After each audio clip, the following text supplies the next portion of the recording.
James Boswell's The Life of Samuel Johnson, 1791, is often hailed as one of the most exquisite examples of biographical writing in the English language.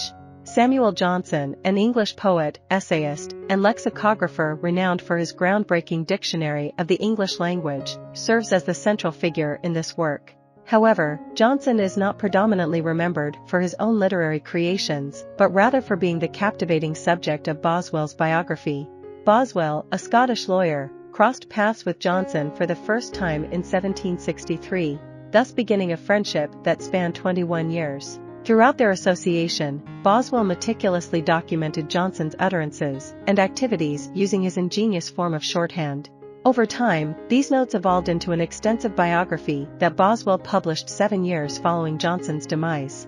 Subsequent scholarship has illuminated the fact that Boswell occasionally took creative liberties with Johnson's quotes and omitted significant incidents from his biographical account. Nevertheless, the comprehensive level of detail contained within the work renders it an invaluable source of information about both Johnson and the 18th century. The Life of Samuel Johnson adopts a loosely structured narrative approach, resembling a collage of reminiscences or a scrapbook. Utilizing a blend of narrative, dialogues, and letters, Boswell presents Johnson as a literary luminary and an engaging conversationalist within London's social circles. Notably, approximately one-third into the book, Boswell himself becomes an active participant in the events he portrays.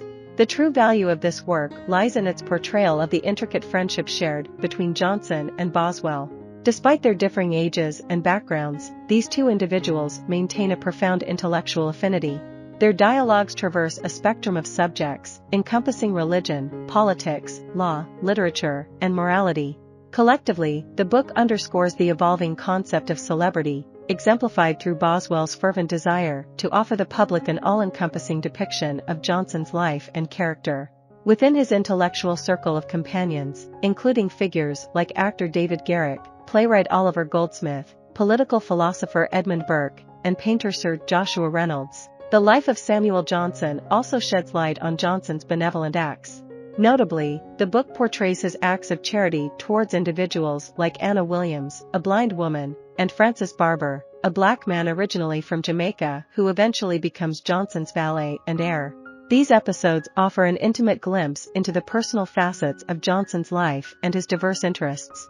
The structure of the book lacks traditional chapter divisions.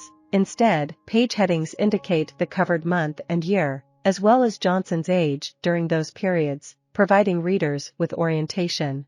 Johnson comes into the world in 1709 in Lichfield, England, born to parents of middle-class status who are both of advanced age. Childhood finds Johnson frequently unwell, afflicted with scrofula, a form of tuberculosis that leaves its mark on his appearance and impairs his eyesight, a condition that persists throughout his life. Yet, his extraordinary intelligence becomes evident early on, as he memorizes passages from the Book of Common Prayer.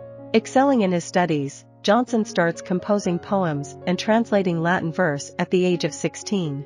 Despite his promise, his academic prospects remain uncertain due to his father's significant debts as a bookseller.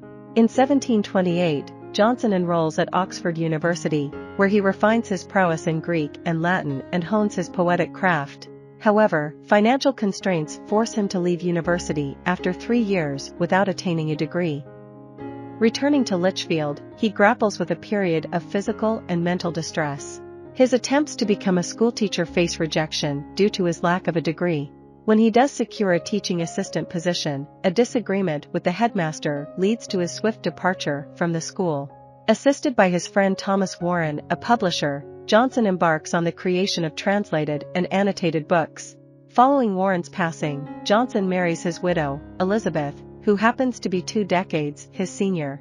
To sustain his new family, Johnson perseveres with his translation endeavors and undertakes the tutoring of children from esteemed local families. In 1735, Johnson establishes a private school, only to witness its collapse soon after, which results in a significant depletion of Elizabeth's fortune. Nonetheless, one of Johnson's students, David Garrick, sets off to London to pursue acting. He extends an invitation to Johnson to join him there and assists in arranging Johnson's contributions to the Gentleman's Magazine. Among these contributions is London, an allegorical poem that garners praise and draws comparisons to the prominent poet of England, Alexander Pope. Around this juncture, Johnson completes a play titled Irene, a historical tragedy later staged by Garrick in 1749. Johnson's reputation as a brilliant writer escalates rapidly, leading to encounters with eminent intellectuals of the era, including David Hume, Sir Joshua Reynolds, and Oliver Goldsmith. Notably, he acquires a reputation for eccentricity, potentially due to his symptoms of Tourette syndrome, and grapples with bouts of depression. Boswell, in his effort to provide an all-encompassing depiction of Johnson's life, openly addresses his illnesses as well as some of the more idiosyncratic or less flattering facets of his character. He emphasizes that his intention is not solely to extol Johnson, but rather to present his complete life, encompassing both the favorable and unfavorable aspects.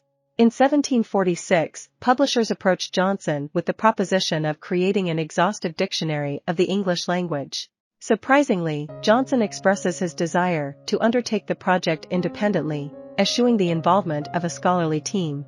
Over a span of 8 years, Johnson diligently labors on the dictionary with the assistance of a small team of secretaries, ultimately seeing its publication in 1755. Anticipating the dictionary's release, Oxford University bestows upon Johnson an honorary degree. Furthermore, upon George III's ascension to the British throne, Johnson is granted a pension that secures his comfortable livelihood for the remainder of his days. In exchange for this pension, Johnson composes occasional pamphlets advocating for the government's stance on contentious political matters. Concurrently, Johnson introduces the allegorical novel Rasselas, Prince of Abyssinia, and publishes The Rambler, a compilation of his essays from the magazine. In 1763, Boswell and Johnson meet, forging an instantaneous bond of friendship.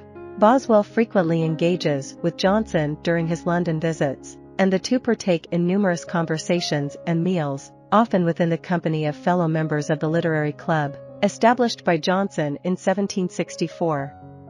In 1773, Johnson embarks on a journey to Scotland to visit Boswell at his residence, resulting in a countrywide tour documented in separate writings by Boswell and Johnson.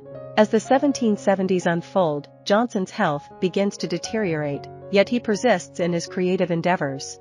His later works encompass an annotated compilation of Shakespeare's writings and the comprehensive 10-volume Lives of the English Poets. In 1783, Johnson experiences a stroke, briefly losing his ability to speak. Nonetheless, he continues to write, documenting his melancholy and fear of death. On December 13, 1784, Johnson passes away. Boswell concludes the narrative by asserting his conviction that Johnson's literary legacy and reputation will persevere over time. I hope you enjoyed this video. Leave a like if you did and be sure to subscribe. Thank you.